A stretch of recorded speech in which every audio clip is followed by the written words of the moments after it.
https://t.me/campus_. https://t.me/campus_handout. https://t.me/campus_handout. Chapter 2, Approaches to Ethics. Introduction. There are only three basic kinds of prescriptive moral theories: teleological theories, deontological theories,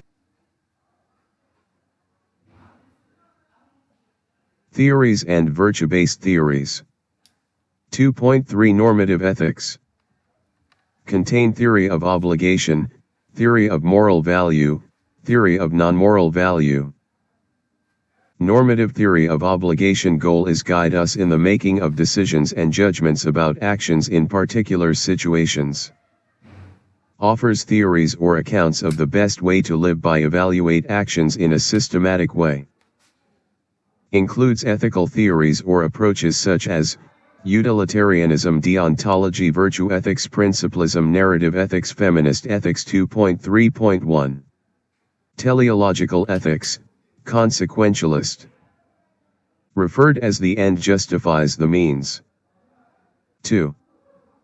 Stress that the consequences of an action determines the morality or immorality of a given action. Action is judged as right or wrong, moral or immoral depending on what happens because of it. Teleological theory black small square the basic or ultimate criterion or standard of what is morally right, wrong, obligatory, etc., is the non-moral value that is brought into being black small square. An act is right if and only if it or the rule under which it falls produces, will probably produce, or is intended to produce at least as great a balance of good over evil, comparative amount of good produced, black small square the moral quality or value of actions, persons, or traits of character, is dependent on the comparative non-moral value of what they bring about or try to bring about. Black small square the morally good dependent on the non-morally good. Black small square in order to know whether something is right, ought to be done, or is morally good, one must first know what is good in the non-moral sense and whether the thing in question promotes or is intended to promote what is good in this sense.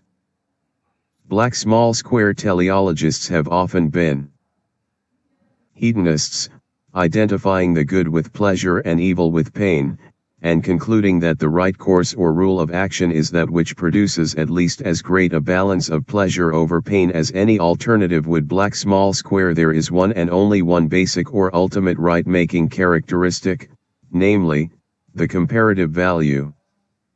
3. Non-moral, of what is, probably will be, or is intended to be brought into being. Black small square teleologists differ on the question of whose good it is that one ought to try to promote.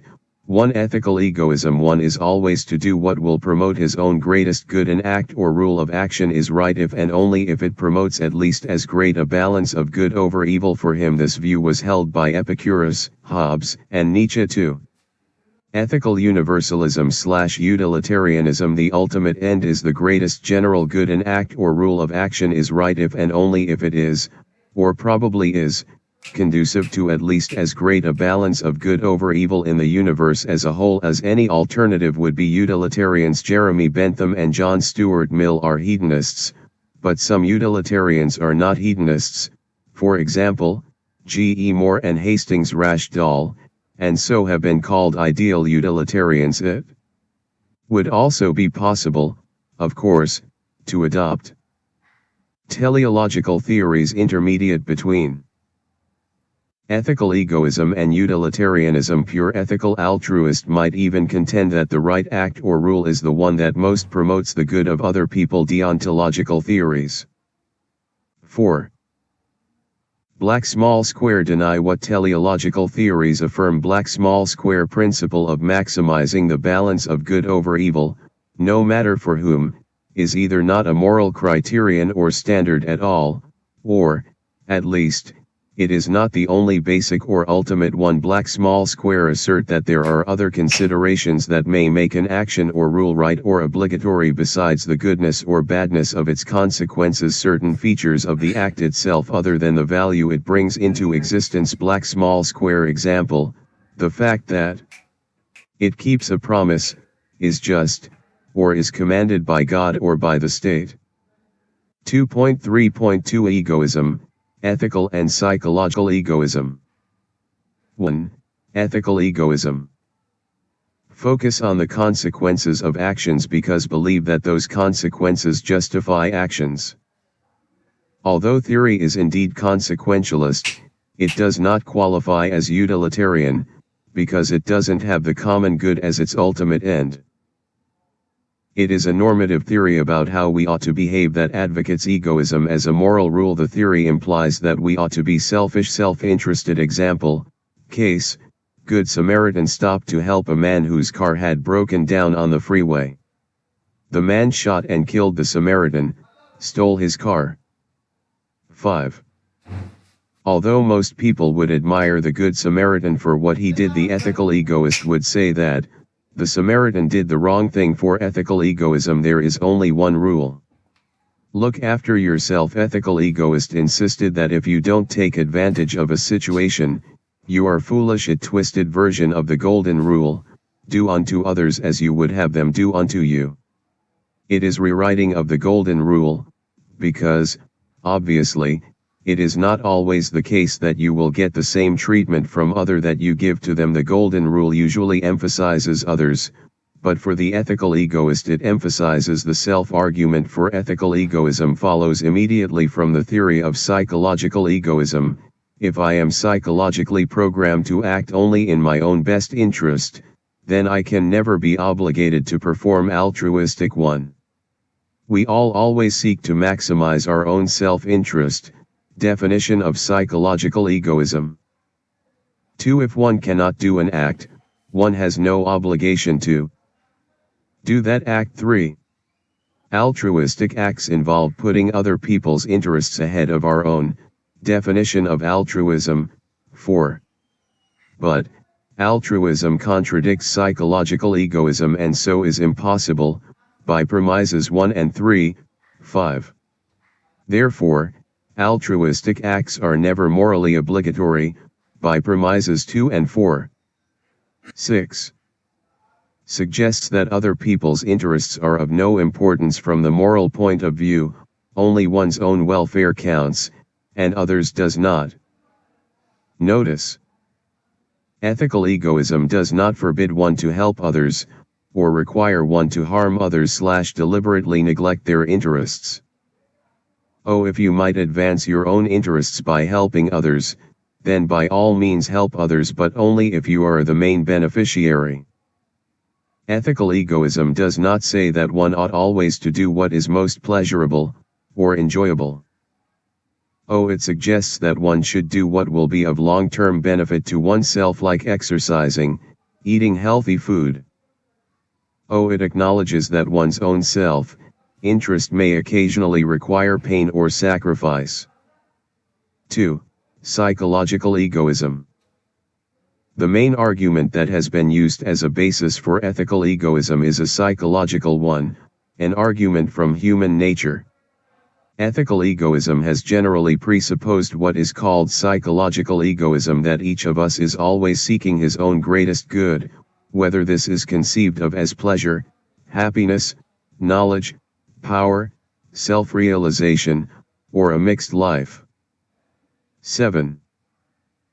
One always seeks one's own advantage or welfare, or always does what he thinks will give him the greatest balance of good over evil. Self-love is the only basic principle in human nature. Ego satisfaction is the final aim of all activity, or that the pleasure principle is the basic drive in every individual. We must recognize this fact in our moral theory and infer that our basic ethical principle must be that of self-love. Notice one cannot logically infer an ethical conclusion from a psychological premise if human nature is as described.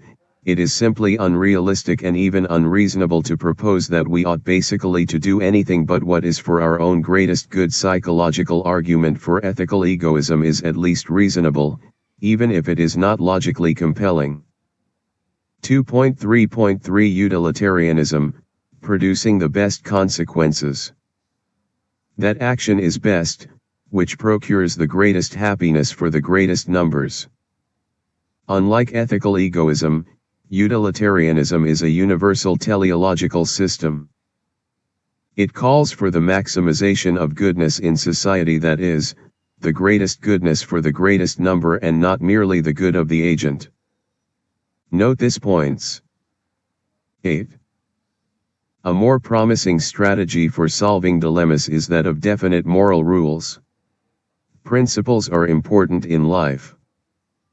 Example, if you act on the principle of keeping promises, then you adhere to a type of moral theory called deontology. In consequentialist ethics, the center of value is the outcome or consequences of the act. Example, a teleologist would judge whether lying was morally right or wrong by the consequences it produced. Utilitarianism types. Classic utilitarianism.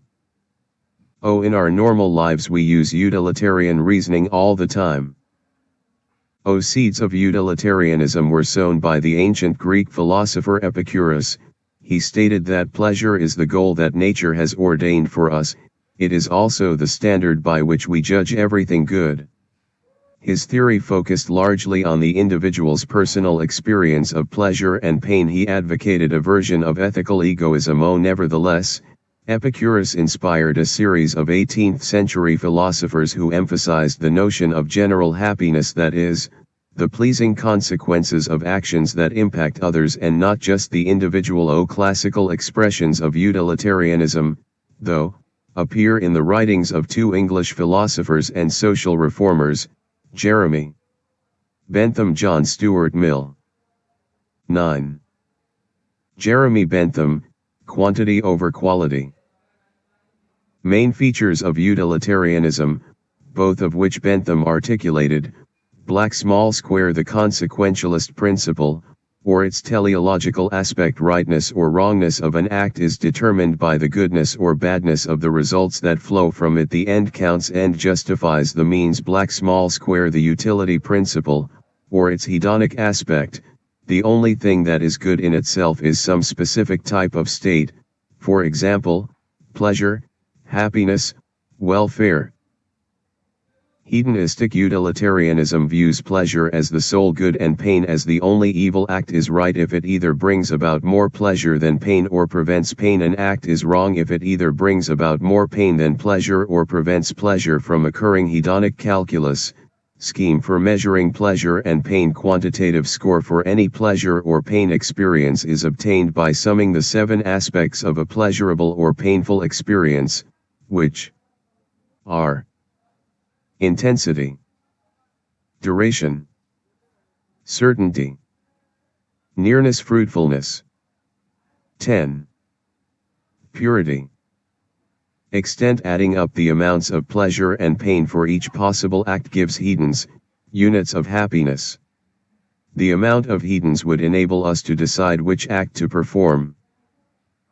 In Bentham's utilitarianism, there is only one principle to apply: maximize pleasure and minimize suffering. Morality really is about reducing suffering and promoting benevolence. It is scientific. Simply make quantitative measurements and apply the principle impartially. John Stuart Mill, Quality over Quantity. Bentham's successor, John Stuart Mill, sought to distinguish happiness from mere sensual pleasure. His version of the theory is often called eudaimonistic utilitarianism, from the Greek eudaimonia, meaning happiness. Eudaimonistic utilitarianism defines happiness in terms of certain types of higher-order pleasures or satisfactions: minimal suffering. 2 types of pleasures, 1 lower, or elementary. Eating, drinking, sexuality, resting, and sensuous titillation. The lower pleasures are more intensely gratifying. 11. Black small square lead to pain when overindulged in. 2. Higher black small square high culture, scientific knowledge, intellectuality, and creativity. Black small square higher pleasures tend to be more long-term, continuous, and gradual. Black small square higher, or more refined, pleasures are superior to the lower ones. It is better to be a human being dissatisfied than a pig satisfied, better to be Socrates dissatisfied than a fool satisfied. Oh, the point is, the quality of the higher pleasures is better. What is better pleasure? The formula, black small square happiness is not a life of rapture, but moments made up of few and transitory pains, many and various pleasures, with a decided predominance of the active over the passive. Foundation of the whole black small square: not to expect more from life than it is capable of bestowing. Mill is clearly pushing the boundaries of the concept of pleasure by emphasizing higher qualities such as black small square knowledge, intelligence, freedom, friendship, love, and health. Black small square, in fact, his litmus test for happiness really has little to do with actual pleasure and more to do with a non-hedonic cultivated state of mind. Act and rule utilitarianism. 2 classical types of utilitarianism. 12. Black small square act utilitarianism. An act is right if and only if it results in as much good as any available alternative. Act utilitarians, such as Bentham, practical problem with act utilitarianism. Black small square. First, we cannot do the necessary calculations to determine which act is the correct one in each case, for often we must act spontaneously and quickly. Black small square. Second, it seems to fly in the face of fundamental intuitions about minimally correct behavior. Black small square rule utilitarianism. An act is right if and only if it is required by a rule that is itself a member of a set of rules whose acceptance would lead to greater utility for society than any available alternative. Human beings are rule-following creatures. We don't have time to decide which action produce more utility, so we need a more specific rule that passes the test of rational scrutiny. Utilitarianism might be construed as offering a 3-step action formula for action. 1. I must project the consequences of each alternative option open to me, example, taking different kinds of actions or taking no action. 13. 2. Calculate how much happiness, or balance of happiness over unhappiness, is likely to be produced by anticipated consequences of each action or none. 3. Select that action which, on balance, will produce the greatest amount of happiness for the greatest number of people affected. The strengths of utilitarianism. It has 3 very positive features. First, black small square. It is a single principle, an absolute system with a potential answer for every situation. Do what will promote the most utility. Black small square have a simple, action-guiding principle that is applicable to every occasion. Second, utilitarianism seems to get to the substance of morality. Rather, it has a material core. We should promote human, and possibly animal, flourishing and reduce suffering. Black small square. It has 2 virtues. First, it gives us a clear decision procedure in arriving at our answer about what to do. Second, it appeals to our sense that morality is made for people and that morality is not so much about rules as 14. About helping people and alleviating the suffering in the world. Third, black small square. It is particularly well suited to address the problem of posterity, namely, why we should preserve scarce natural resources for the betterment of future generations. Black small square. Utilitarians have one overriding duty, to maximize general happiness. Black small square. As long as the quality of life of future people promises to be positive, we have an obligation to continue human existence, to produce human beings, and to take whatever actions are necessary to ensure that their quality of life is not only positive but high. Criticism of utilitarianism. Standard objections to utilitarianism. Problems with formulating utilitarianism. The first set of problems occurs in the very formulation of utilitarianism. the greatest happiness for the greatest number. Notice that we have two greatest things in this formula, happiness and number. Whenever we have two variables, we invite problems of determining which of the variables to rank first when they seem to conflict. 15. Should we worry more about total happiness or about highest average? The comparative consequences objection. It seems to require a superhuman ability to look into the future and survey a mind-boggling array of consequences of actions. We normally do not know the long-term consequences of our actions. Life is too complex and the consequences go on into the indefinite future. The consistency objection to rule utilitarianism. An often debated question about rule utilitarianism is whether, when pushed to its logical limits, it must either become a deontological system or transform itself into act utilitarianism. It is an inconsistent theory that offers no truly independent standard for making moral judgment. Imagine that following the set of general rules of a rule utilitarian system yields, x, hedons, positive utility units. However, we could always find a case where breaking the general rule would result in additional hedons without decreasing the sum of the whole. It would seem that we could always improve on any version of rule utilitarianism by breaking the set of rules whenever we judge that by doing so we could produce even more utility than by following the set. The no rest. Objection. 16. According to utilitarianism, one should always do that act that promises to promote the most utility. But there is usually an infinite set of possible acts to choose from. Following utilitarianism, I should get little or no rest, and, certainly, I have no right to enjoy life when by sacrificing I can make others happier. Peter, for example, when I am about to go to the cinema with a friend, I should ask myself if helping the homeless in my community wouldn't promote more utility. The publicity objection. It is usually thought that moral principles must be known to all so that all may freely obey the principles. But utilitarians usually hesitate to recommend that everyone act as a utilitarian, especially an act utilitarian, because it takes a great deal of deliberation to work out likely consequences of alternative courses of action. Thus, utilitarianism seems to contradict our requirement of publicity.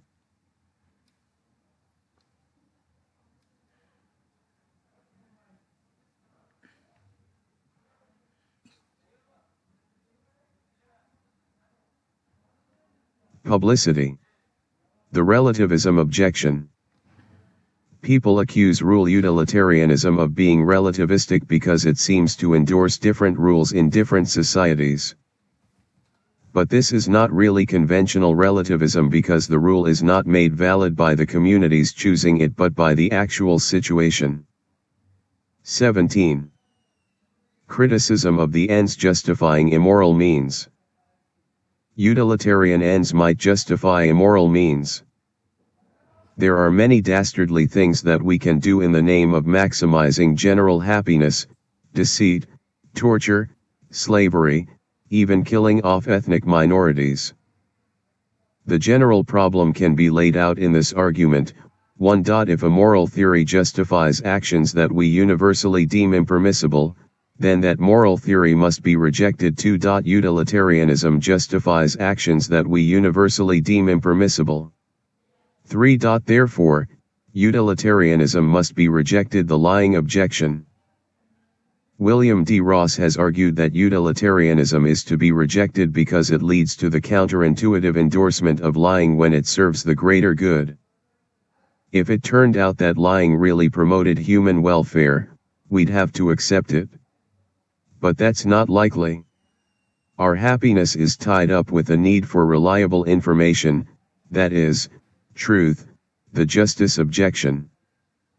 Utilitarians suggest that we should reconsider whether truth-telling and personal integrity are values that should never be compromised.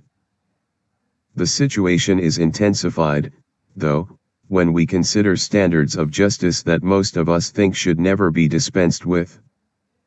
18. Imagine that you are a utilitarian physician who has 5 patients under your care. All need different kind of organ transplant. Black small square. Through a utility calculus, you determine that, without a doubt, you could do the most good by using a healthy man organs to save your 5 other patients. This careless views of justice offend us. The very fact that utilitarians even consider such actions that they would misuse the legal system or the medical system to carry out their schemes seems frightening. Justice is just one more lower-order principle within utilitarianism. Judgment calls like these highlight utilitarianism's difficulty in handling issues of justice. Generally, utilitarianism is a moral theory which takes into account how the consequences of an act will affect all the parties involved. The fundamental principle of utilitarianism is the principle of utility. Morally right action is the one that produces the best overall consequences with regard to the utility or welfare of all the affected parties. Jeremy Bentham's right act or policy is the one that causes the greatest happiness of the greatest. 19. Number, that is, maximize the total utility or welfare of the majority of all the affected parties. Altruism. In altruism, an action is right if the consequences of that action are favorable to all except the actor. Psychological altruism. We have an inherent psychological capacity to show benevolence to others. Psychological altruism holds that all human action is necessarily other-centered and other-motivated. Altruists are people who act so as to increase other people's pleasure. They will act for the sake of someone else even if it decreases their own pleasure and causes themselves pain. Black small square. Differentiate egoistic and altruistic desires. One's desire is egoistic if, and only if, it concerns what one perceives to be the benefit of oneself and not anyone else. One's desire is altruistic if, and only if, it concerns what one perceives to be the benefit of at least someone other than oneself. Black small square. Altruists reject the theory of psychological egoism and argue instead that humans are instinctively benevolent. Instinctive benevolence is the feature of our human nature which is the basis of our altruistic moral obligations. 20. 2.3.4 Deontological ethics, non-consequentialist. Rightness or wrongness of moral action is determined, at least partly with reference to formal rules of conduct rather than consequences or result of an action. It is referred as the means justifies the end.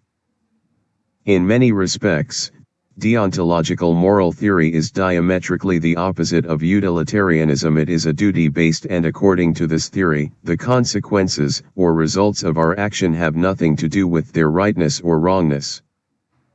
It is coined as deontics. It emphasizes on the intentions, motives, moral principles, or performance of duty rather than results. German philosopher Samuel Pufendorf classified dozens of duties under 3 headings. 1. Concerning our duties towards God. Black small square. There are 2 kinds. A theoretical duty to know the existence and nature of God. 2. A practical duty to both inwardly and outwardly worship God. 2. Concerning our duties towards oneself. Black small square. There are 2 sorts. Duties of the soul, which involve developing one's skills and talents. 2. Duties of the body, which involve not harming our bodies. 3. Concerning our duties towards others. 21. Absolute duties. Black small square. Absolute duties, which are universally binding on people. Black small square. 3. Avoid wronging others. Treat people as equals. Promote the good of others. B. Conditional duties. Black small square. Involve various types of agreements. Black small square. The principal one of which is the duty is to keep one's promises. The divine command theory. Ethical principles are simply the commands of God. Derive their validity from God's commanding them. Without God, there would be no universally valid morality. Analyze the DCT into three separate theses. 1. Morality originates with God. 2. Moral rightness simply means willed by God, and moral wrongness means being against the will of God. 3. Because morality essentially is based on divine will, not on independently existing reasons for action, no further reasons for action are necessary. 4 propositions. 1. Act A is wrong if and only if it is contrary to the command of God. 22. 2. Act A is right, required, if and only if it is commanded by God. 3. Act A is morally permissible if and only if it is permitted by the command of God. 4. If there is no God, then nothing is ethically wrong, required, or permitted. An act is right in virtue of being permitted by the will of God, and an act is wrong in virtue of being against the will of God. Rights theory. Most generally, a right is a justified claim against another person's behavior. Correlativity of rights and duties. Rights and duties are related in such a way that the rights of one person imply the duties of another person. John Locke argued that the laws of nature mandate that we should not harm anyone's life, health, liberty, or possessions. Thomas Jefferson, United States Declaration of Independence authored by Thomas Jefferson recognizes 3 foundational rights: life, liberty, pursuit of happiness. Jefferson and others rights theorists maintain that we deduce other more specific rights from 23. These, including the rights of property, movement, speech, and religious expression. 4 features traditionally associated with moral rights. Rights are 1. Natural, not invented or created by governments. 2. Universal, do not change from country to country. 3. Equal, rights are the same for all people, irrespective of gender, race, or handicap. 4. Inalienable, one cannot hand over his/her rights to another person. Kant's categorical imperative. Recall deontology, not consequences which determine the rightness or wrongness of an act, but, rather, the intention of the person who carries out the act. The emphasis is on the correctness of the action, regardless of the possible benefits or harm it might produce. There are some moral obligations which are absolutely binding, no matter what consequences are produced. The categorical imperative. Kant's duty-based theory emphasizes a single principle of duty. There is a more foundational principle of duty that encompasses our particular duties. It is a single, self-evident principle of reason that he calls the categorical imperative, different from hypothetical imperatives that hinge on some personal desire that we have which means best achieve our ends.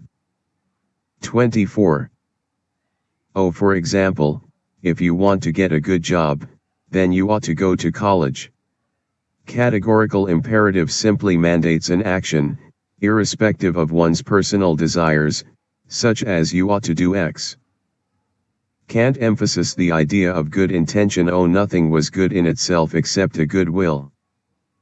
Intelligence, judgment, and all other facets of the human personality are perhaps good and desirable, but only if the will that makes use of them is good.